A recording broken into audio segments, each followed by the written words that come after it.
15, 51 hadi 53. Biblia inasema hivi: kwa sababu Bwana mwenyewe atashuka kutoka mbinguni pamoja na mwaliko na sauti ya malaika mkuu na parapanda ya Mungu, nao waliokufa katika Kristo watafufuliwa kwanza. Kisha sisi tulio hai tuliosalia tutanyakuliwa pamoja nao katika mawingu, ili tumlaki Bwana hewani, na hivyo tutakuwa pamoja na Bwana milele. Basi farijianeni kwa maneno hayo. Karibu kwa yule ambaye ameona Wakorintho wa kwanza 15 51 hadi 53. Corinthians.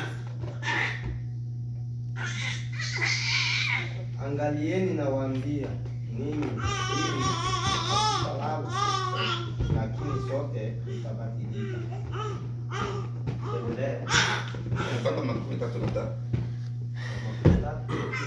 53. Angalieni nawaambia ninyi ili hatutalala sote, lakini sote tutabadilika. Kwa dakika moja, kufumba na kufumbua, wakati wa parapanda ya mwisho.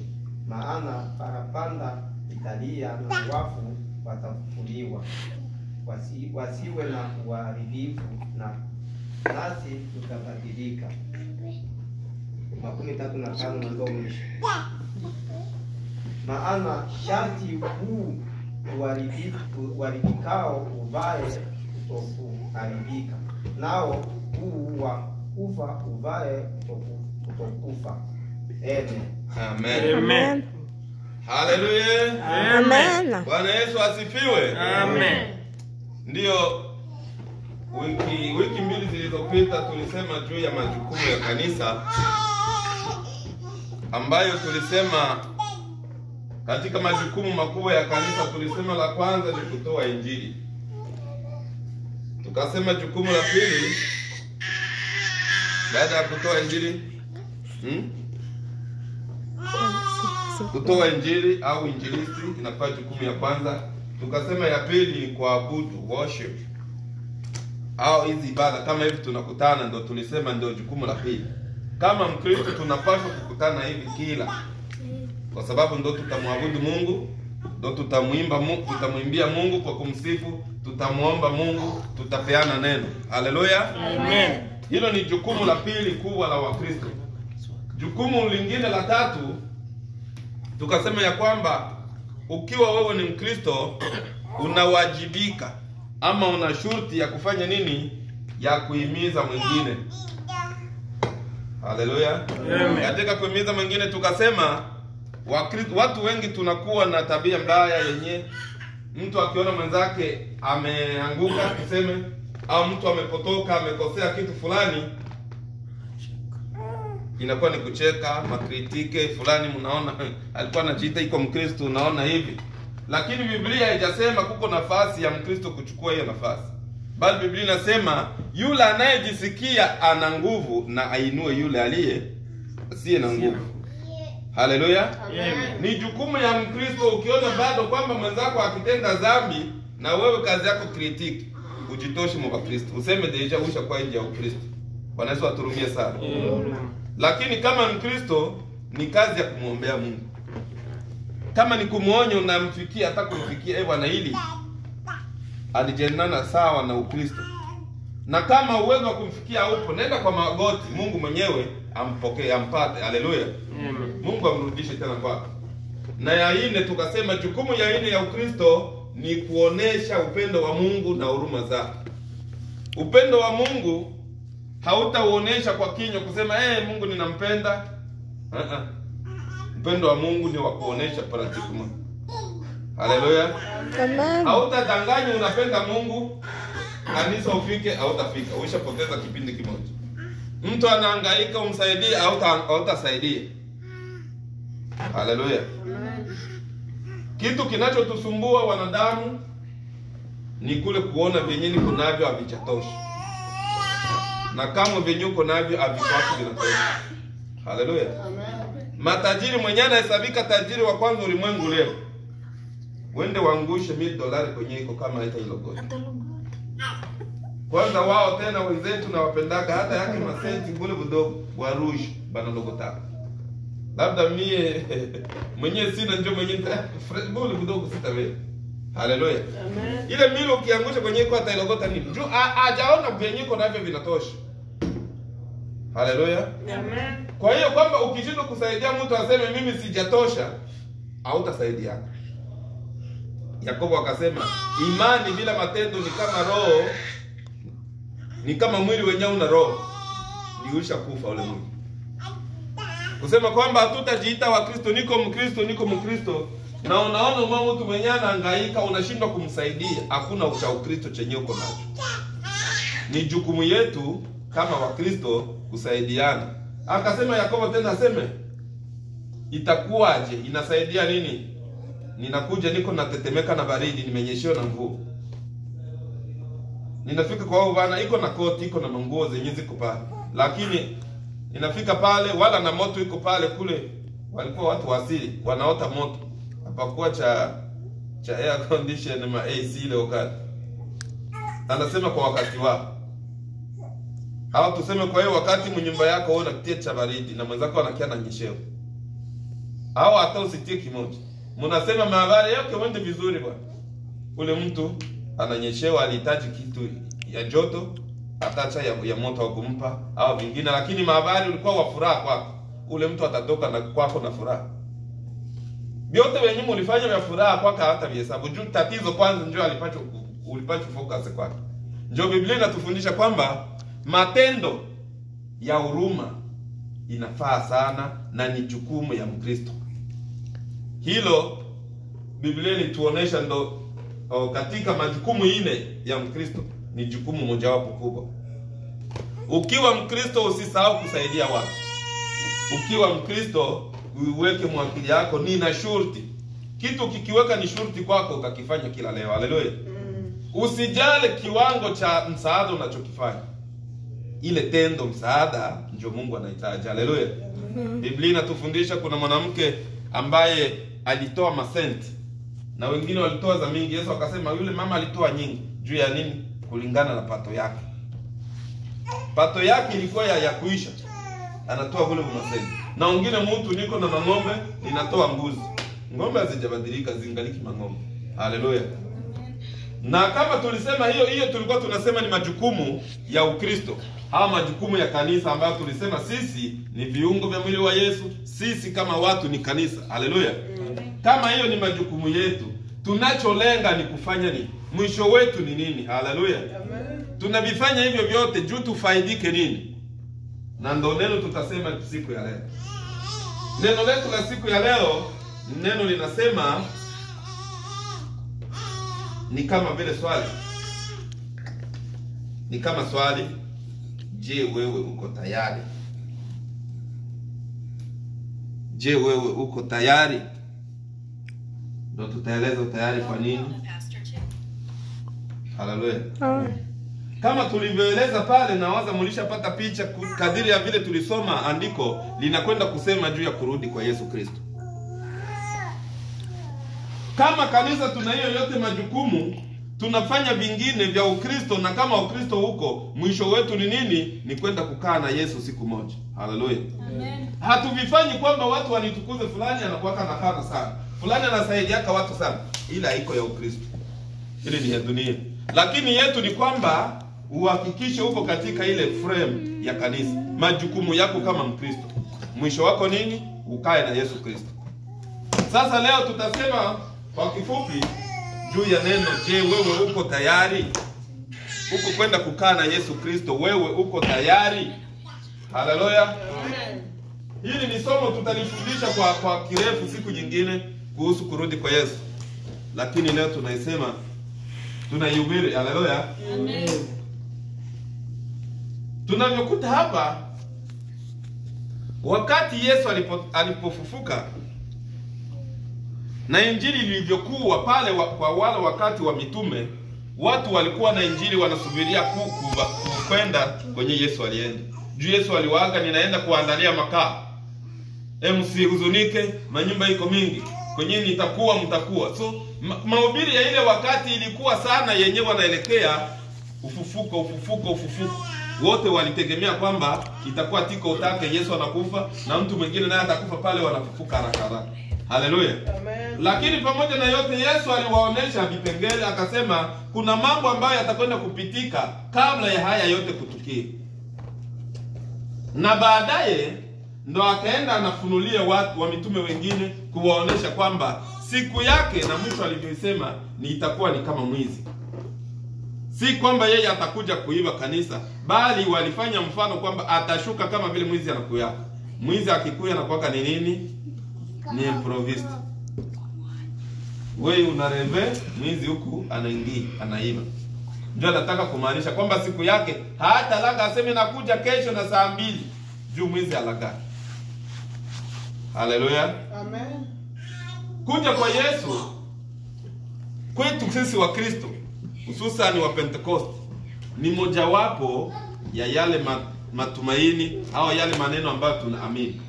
Kama wa Pentecost, kama vile Assemblies of God, tunakubali kwamba Yesu atarudia kuchukua kanisa. Na kama Yesu atarudia kuchukua kanisa, kanisa itanyakuliwa. Hata kuja gari inakuja, twende. Haleluya. Kusema kwamba njia yenye Yesu atakuja kuchukua kanisa ni njia ya unyakuzi. Hakutakuwa programu ya kununua tika aseme muda unafika tununue. Hakutakuwa matangazo aseme waanze kutangaza aseme kesho ndo atafika. Yesu wa mitume wakamuuliza utakuja siku gani? Alisema hakuna mwenye anajua siku wala saa bali Mungu mwenyewe. Wala yeye Yesu mwenyewe. Alimaanisha na yeye mwenyewe ajue ile siku yenyewe atakuja. Haleluya. Amen. Kwa hiyo si mtu kwamba akwambie mwaka fulani mwezi fulani, bali kuja kwa Yesu kutakuwa kwa kushtukia, kama vile mwizi anakuja kwa kushtukia. Haleluya. Amen. Bwana Yesu asifiwe. Amen. Tunasema ni kwamba je, wewe uko tayari? Kama mtu unaandaa kitu chenye aujue siku, nawaza mtu anakuwa ready anytime. Mtu akiambiwa, ewa, unichunge niko nakuletea kitu fulani, ni mtu anakuwa makini, ni macho iko wapi? Kama ni kunjia, juu iko anaangalia yule bwana anaweza kuya sasa, yule bwana anaweza kuya sasa. Ndio kisi mtu anakuwa kanaishi. Na ndio maisha ya Ukristo kisi tunaomba kuishi. Utayari wetu ni kutakuwa ni kule kumwangalia Yesu, je anataka kuja. Na kuangalia kwa Mkristo, kuangalia Yesu ni nini? Kuangalia maisha yako. Je, nina uhusiano kati mimi na Yesu? Vyenye niko ninafanya, je vinamtukuza Yesu? Vinamtukuza Mungu? Au vyenye niko nafanya ni mabaya au ni dhambi? Haleluya. Amen. Bwana Yesu asifiwe. Amen. Hapa kuna maneno mawili ambayo Paulo alienda kugusa katika kitabu cha Wakorinto wa kwanza 15:51. Akasema neno la kwanza, kuja kwa Yesu, akaonesha kwamba atakuja kwa kushitukia. Haleluya. Amen. Kwa kushitukia, pale ukisoma pale Biblia inasema kwamba kama vile unakapua macho. Hata tukesi ya Qur'an ni itembea kimi. Yaani venye atakuja itakuwa kwa kufanya nini? Kama vile unavyofunga macho, ukapua macho hivi. Nasema hii blinking ya nani? Njoo speed yenye itakuwa. Kusema kwamba hakuna mtu ataona sema anakuja sasa. Hii wakati nasema hapa Yesu kunyakuwa kanisa, haijakuwa ile yenyewe nasema kila jicho itamuona. Watu hawatamuona Yesu hii wakati. Ni wale waaminio wenyewe watanyakuliwa tu, njoo watakuwa ni kama simako itakuwa kati yako. Ile Roho Mtakatifu yenyewe inaishi kwako, ndio itakufanya kwamba speed inakuwa na naenda. Haleluya. Amen. Hatua neno lingine la pili liko pale ni kusema watu watakuwa ni tabaka mbili. Kuko Wakristo wenyewe walishakufa. Wao kwanza watatoka mule mu makaburi yao. Haleluya. Amen.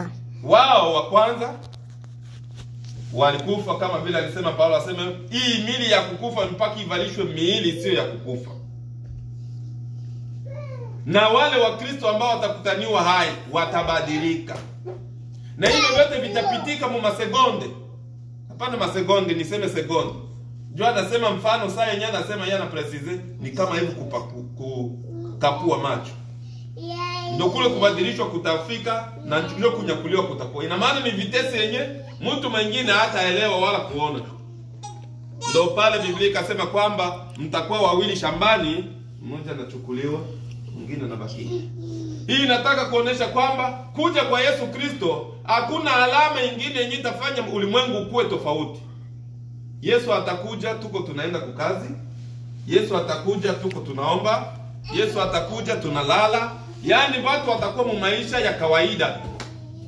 Hakuna kitu chenye kitalete watu waseme mara hiyo hivi sasa anataka kuja. Hakuna chenye kitakuwa pale kwa kualete mtu. Yesu atakuja kama aliahidi kuja, atakuja. Atakuja namna gani? Anakuja kwa kushtukia. Na wale ambao watanyakuliwa watabadilishwa mili. Au utanyakuliwa na huu mwili ni mwenyewe niko nao. Huu ni mwili wa dhambi, huu ni mwili wa kukufa. Ni lazima ubadilike kwende mwili ule ulio usio wa kufa. Yesu alipotoka kaburini alifufuka na mwili wa utukufu. Hakufufuka na ule mwili wake tena wa Yesu wa zamani. Biblia inaonyesha kwamba kuko wakati wale wamama walitaka alisema na wale wamama wakati alifufuka, alikataa hata wasimguse ile wakati. Asema bado sijafika kwenda kutoa ripoti. Haleluya. Juu bado alikuwa na mwili wa utukufu, atapenda huo uchafu ugusi. Haleluya. Bwana Yesu asifiwe. Amen. Utayari wako utaufanya katika kuchunguza maisha yako. Na ndio maana Mkristo anashauriwa usiku kama vile mchana unaangalia nimefanya nini kilicho kinyume cha mapenzi ya Mungu. Unakaa chini unaomba msamaha. Usichunge nitaomba msamaha siku ya Mungu kabisa tunakuwa na kipindi cha msamaha ndio nitaomba msamaha. Haitakusaidia. Unajua atafika Saturday. Unajua labda atafika siku ya 5. Haleluya. Je, wewe uko tayari? Uko tayari kusema unyakuliwa na Yesu? Yesu hatanyakuwa watenda dhambi. Yesu hatanyakuwa mtu mwenye ana distraire mu mambo ya dunia, bali Yesu atanyakuwa yule mtu ambaye yuko tayari, ambaye anajambatanisha naye. Sisi kama vile Wakristo tulifanyika wana wa Mungu kama vile Yohana inasema, wote waliompokea aliwapa uwezo wa kufanyika wanani? Wana wa Mungu. Ni muda wetu wa kule kujiandaa kama wana, kusema kwamba tuwe tayari kusema turudi kwetu. Mungu alitufanya wanawake katika hali ya dunia tunaisema kuwa adopted. Tulikuwa watoto adopted wa Mungu. Mungu alituumba tuko watu wake. Lakini kupitia kifo cha Yesu tunafanyika wana wa Mungu. Tunakuwa watoto adoptive wa Mungu. Haleluya. Kupitia damu ya Yesu. Sasa kama wewe haukujambatanisha na Yesu, ule utoto unautoka, unabakia tu ni mtu wa Mungu, jua alikuumba. Na watu wa Mungu mwisho wao itakuwa ni nini? Hukumu. Juu mwanadamu ni lazima aishi milele. Juu Mungu alimuumba ni wa kuishi milele. Kifo ilikuja ikaleta mwili sasa utakufa, lakini nafsi itakuwa na ya umilele. Ndio inakuwa umilele, unakuwa katika vyumba viwili. Kuna umilele wa maisha mazuri na umilele wa mateso. Haleluya. Watu wa Mungu wataenda katika umilele wa mateso, bali wana wa Mungu wataenda katika umilele wa raha. Na hawa watakaokwenda katika umilele wa raha ni wale ambao watanyakuliwa wakati wa Yesu atakuja kunyakua kanisa. Haleluya. Tofauti na hao ni wale wa Kristo waliokufa kabla ya hapo. So kama Yesu akija na utakutaniwa tayari, unabakia ulimwengu wa dhambi. Vyote vyenyewe ulikuwa unafanya vya kanisa vinakuwa havina maana. Bwana Yesu aturumie sana. Mtu mwingine atasema tutajitayarisha namna gani? Hata tuangalie Marko 13:33. Labda na mtu mwingine anaweza kuangalia Yohana wa kwanza 3:2. Yohana wa kwanza 3:2 na Marko 13:33. Kama unaona moja yenye ya hizo mbili unasoma, mwingine unasoma nyingine baadaye. Marko 13:33 na Yohana wa kwanza 3:2. Eva iko ready, karibu. Yohana wa kwanza 3:2 nasema, wapenzi wangu, sisi ni watoto wa Mungu sasa, lakini bado haijaonekana wazi jinsi tutakavyokuwa, lakini tunajua kwamba wakati Kristo atakapotokea tutafanana naye, kwani tutamuona vile alivyo. Haleluya. Amen. Bwana Yesu asifiwe. Amen. Karibu kama mwingine yuko ambaye ameona Marko 13:33. Biblia inasema, angalieni, kesheni, katika mabano wanasema ombeni, kwa kuwa mjue wakati ule utakapo kuwepo. Narudia tena, angalieni, kesheni, kwa kuwa hamjui wakati ule utakapo kuwepo.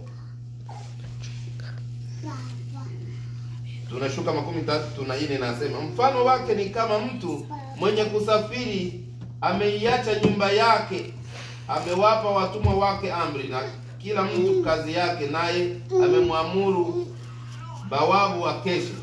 Kesheni basi, kwa maana mjue ajapo bwana wa nyumba, kwamba ni jioni au kwamba ni usiku wa manane au ikapo jimbi au asubuhi, asije akawasili ghafula akawakuta mmelala. Haleluya. Amen. Biblia inakwenda kutuonesha namna ya kusubiria. Inasema kwamba Mwenyezi Mungu Yesu Kristo atakapokuja, hakuna cha seme anakuja ni siku ya kwanza au itakuwa siku ya pili, itakuwa mchana wala usiku wala jioni. Yesu atakuja. Haleluya. Amen. Tunaamini Yesu atakuja. Na kama atakuja ghafla. Hakuna orere, hakuna ratiba, hakuna program aseme Yesu atakuja mwaka fulani wakati fulani. Lakini atakuja kuchukua wenyewe wanamwamini. Haleluya. Amen. Kilichoko ni nini? Ni sisi kuwa tayari. Ndio ile lugha wanaandika hapa katika Kiswahili, kesheni. Kule kuwa tayari, ready to be ready. Kuwa makini. Haleluya. Umakini unatusaidia juu kama nimefanya kibaya, kwa kuwa niko makini ili aliendani tena na maisha yangu, acha nitubu hili. Haleluya. Amen. Mkristo ni mwenye anaishi katika maisha ya kujichunguza kila leo, kila saa, kila wakati, kwa sababu unasubiria Yesu ambaye atakuja bila kuaga. Alikwisha ahidi atakuja, naye ni lazima atatimiza. Na hitakuwa alerte kwamba Yesu atakuja wakati fulani. Haleluya. Ndio kitu tunapaswa tujue katika maisha yetu, kusema kwamba Yesu hataaga tena, alishakaaga, atakuja na atakuja. Je, sisi tuko tayari? Akija leo, wangapi wetu watanyakuliwa? Yesu akija leo, ni wangapi watakutana naye hewani? Haleluya. Tulisema siku moja, tukasema ya kwamba Yesu Kristo ni bwana harusi na Wakristo ndio kama vile bibi harusi. Haleluya. Na hiyo ndio siku yenyewe tunaita siku ya harusi ya mwana kondoo. Wale ambao watakuja wachukua ndio bibi harusi. Kule hewani ambako watakuwa, inakuwa wanapewa mazawadi za kazi walizozifanya. Haleluya. Itakuwa pale wanashangilia. Si kwamba pale ndo wataishi milele, bado kazi zingine au vingine vingaliki vitafanyika, lakini pale bado kwanza wale bibi harusi wanapambwa, wanapewa zawadi. Haleluya. Ni siku ya furaha sana, kwa maana hiyo ndo matumaini yetu, ndo tarajio yetu kama Wakristo, ndo mambo ambayo tunasumbukia usiku na mchana. Itakuwa ni ole sana mtu ukibaki tena, kwa sababu maisha yako utakuwa umeharibu bure, tena mwishowe unashindwa kwenda kuipata chenye ulisubiria. Huko siku nilisema hapa kwamba Ukristo ni gharama. Watu wengine wanasemaka kwamba Ukristo kumpokea Yesu haina kitu. No, Ukristo ni gharama. Haleluya. Ni kama vile hapa tulioko Marekani, mtu akisema aanze kufuata diet juu ya kusema anapenda apunguze mwili, apunguze kilo, haiko hivi. Mpaka ajitoe kwa mazoezi, ajitoe kukataa chakula venye na kulaka vingine, aanze kula chakula kenye kinapangiliwa, aseme ni hiki ndio napaswa kukula, na ratiba ya kula anaipangiliwa. Si ni gharama ile? Na ndio maisha ya Ukristo ulivyo. Ukristo tulisema ni gharama namna gani? Au utasema niko Mkristo na unakuja hivi tu. Mungu anakubali mtu kisi alivyo, lakini matabaka zinakuwa sasa. Haleluya. Ushakuwa Mkristo, okay, haupashi kwenda tena huko kwa ule. Ushakuwa Mkristo, haupashi kwenda kusharatika tena. Ushakuwa Mkristo, uweze kuiba tena. Na umoja mtu labda ndio ilikuwa maisha inamweka. Ni lazima aachane na vile ili amfuate. Haleluya. Yesu akamwambia yule tajiri aseme uza venye uko navyo nifuate. Haikukuwa aseme Yesu apendi tajiri akuwe Mkristo, lakini focus ya mtu ndo anasoma. Huyu mtu akili yake yote ni ya huu utajiri wake. Acha kwanza utajiri njoo unifuate. Njoo akili kwanza itoke mnini? Mtajiri. Yesu alitaka kumaanisha kwamba uache kwanza venye uko navyo, venye ulisamanisha ndo unamfuata Yesu Kristo. Haleluya. Na ile ndo gharama ya Ukristo. Kule kusahau venye ulikuwa unapenda, uingie mu mambo yenye unaambiwa fanya hiki. Haleluya. Amen. Sasa ukishaingia mwa hiyo gharama unaikubali, labda miaka 10 huko unatetea ile, na siku atakuja unakosa kunyakuliwa. Ni hali mbaya, ni aibu, ni ole. Lakini atanyakua wote ambao watajikuta tayari. Wale watakao kutaniwa tayari watanyakuliwa na Yesu, nao watashangilia hewani. Haleluya. Amen. Yesu Kristo atakuja. Yesu Kristo anakuja kuchukua ni wa Kristo. Hata nyakua wale wasio muamini. Biblia ikasema aaminie na abatize. Biblia tena ikatuonesha majukumu ya Ukristo. Kusema zile zote tabaka uhakikishe uko nazifuata. Haleluya. Si kwamba ufanye kimoyo unaishia pale. Yesu akasema ukikosa juu ya moja unakosa kwa yote. Na maana Ukristo ni kukamata kile chenye kinasema chochote kile unakishika. Mtu mwingine atasema, "Je, eske kuko mwenye anaweza kuiweza?" Kusingelikuwa wa kuiweza Yesu asingeliahidi atakuja kuchukua watu. Haleluya. Lakini jua alijua kuko wenyewe wataweza. Juu katika Biblia kuko watu wenye Mungu anaita mkamilifu. Wakina Ayubu waliitwa.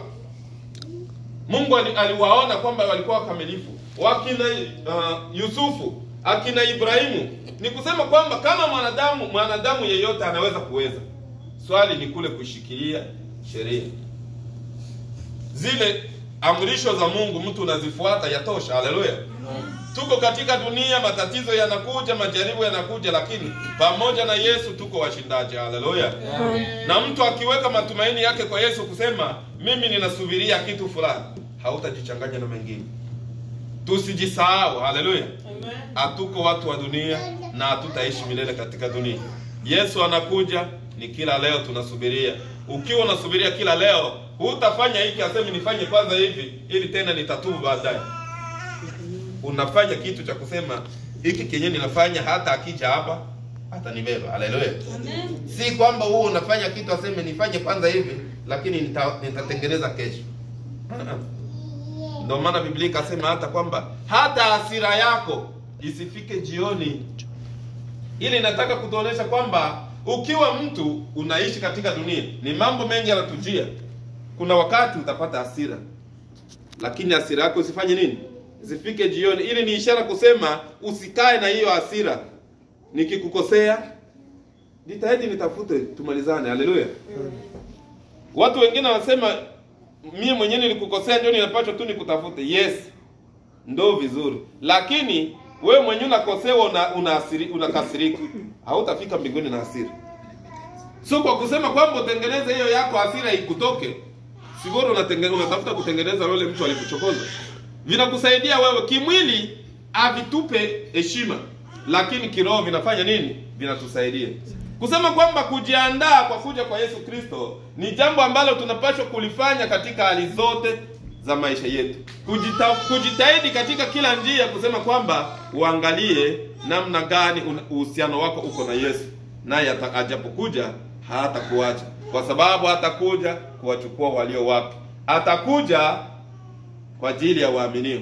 Biblia inasema kwamba kinachomzuia mpaka leo asikuje ni kanisa. Haleluya. Mungu anapenda kila mtu apokee neno. Kila mtu apokee neno, lakini hataendelea kusubiri kila leo. Juu kanisa kweli zimeshapanuka, karibu kila nchi ina kanisa, karibu kila nchi ina injili. Injili zinafanyika kwenye radio sasa. Hata nchi inakataza kusikia kuwa na kanisa, lakini unaweza fungua yako radio nyumba yako na utasikia injili. Unaweza kufuata televisheni utasikia injili. Maanisho kwamba injili imeshaenea, imeshaendelea kabisa karibu kila kona ya ulimwengu. Yesu anakuwa na ushuhuda kwamba neno limeshawafikia watu. Wamekubali au wakukubali, muda wa kuja utayari. Yesu anaweza kuja anytime. Maisha yako, angalia maisha yako jinsi unavyoishi kila siku. Je, uko tayari? Akija leo utaenda? Akija hapa tulioko tutaenda wangapi? Haleluya. Na kama unaona kati yako kuna jambo fulani ambalo linaweza kukufanya akija hivi abaki, nitakuomba utasimama tuombe pamoja, ili kwamba tuwe wote kwa matarajio ya mangojeo yaliyo mazuri, ajapo Bwana wetu asibaki hata mmoja wetu. Haleluya. Amen. Sema nasi, sema